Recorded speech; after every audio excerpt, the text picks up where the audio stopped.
the founder of our country, Fairfax County's, and especially Eastern Fairfax County's own General George Washington. And by the way, he always liked to call himself General. If you ever visit Mount Vernon, he preferred the title General because that's the title he honored more than actually being President of the United States. I heard and for my comments about George Washington this day, which is normally the tradition in this body, I stole some ideas from a lecture I heard at NCSL this August. Professor named Benjamin Sawyer from the University of Middle Tennessee spoke. And he gave some fascinating insight to George Washington, which I'd never heard anybody say before. What he focused on is that George Washington really became the legend, the person, the founder of the country, the world leader that he is through retreat. And I'd never thought about the possibility of how you find power in retreat. He did that in three ways. First of all, in the Revolution, when the Revolution began, our army the Continental Army didn't do very well the first year. Actually, in the Battle of Long Island, got chased and pushed up against the East River. They retreated, evacuated over the river at night, in the middle of the night, in the middle of the fog. It was found to be one of the most brilliant retreats ever undertaken. But by retreating then back to down through New Jersey and down to Valley Forge, General Washington then continued to spend that cold winter with his army.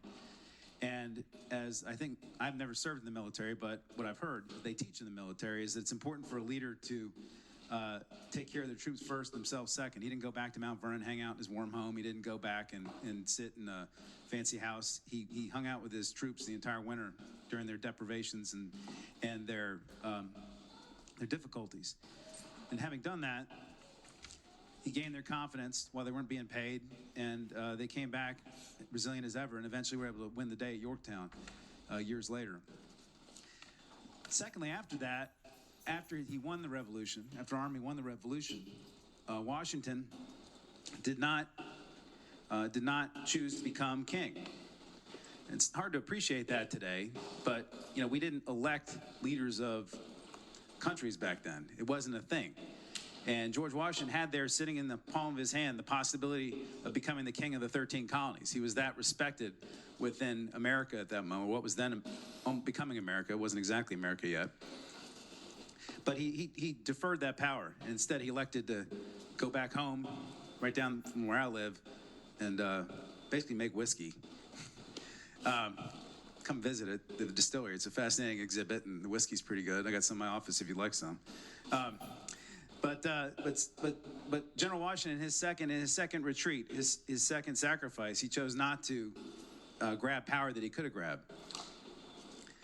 Then after that, when it came time for the Continental Congress, Jefferson, Madison, they all begged him to come to the convention, the Constitutional Convention. And Washington didn't really want to go. He wasn't a financial expert. He wasn't a statesman's expert. He didn't even have a high school education, really. But they knew that by bringing him, it would lend credence to the body and the task it was endeavoring on. And he went on to become the first president of the United States. They designed a position that they knew was going to be him, in which he ended up serving for 8 years. But what he then again did yet one more time was he surrendered power. And it's actually memorialized in the song in Hamilton one last time, where the lyrics, I think they said, he could have, are going to teach them how to say goodbye. And after his 8 years, he elected not to stay on as president forever, but he said, I'm going to surrender power, I'm going to give up this position.